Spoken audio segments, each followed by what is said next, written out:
Senator Joel Villanueva, tulong ko sa kanya, galing ito sa flood control, sigurado ako hindi tatanggapin yun, magwawala yun.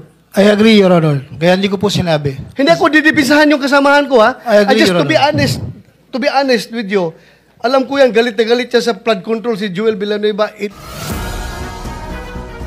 Ako sabihin sa inyo, kung sabihin nyo involved si Senator Villanueva sa flood control, right here, right now, mag-resign ako sa pagkasenador.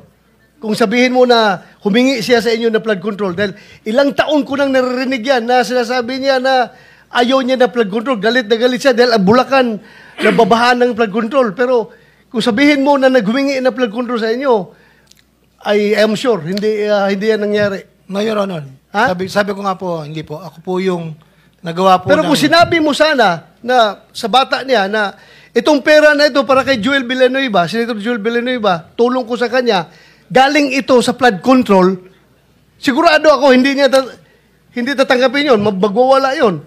I agree, Your Honor. Kaya hindi ko po sinabi. Hindi ako didipisahan yung kasamahan ko, ha? I agree, Just Your to be honest with you, alam ko yan, galit na galit siya sa flood control si Joel Villanueva. Ilang budget hearing niya dito, siyang pinakamaingay na nag-criticize sa DPWH dahil sa flood control. Pero kung sinabi sana ninyo na yung tulong mo na binigay mo, galing sa flood control, baka sasakalin ka pa noon. I agree, Your Honor. Thank you po. Yun lang, Mr. Chair. Maraming salamat.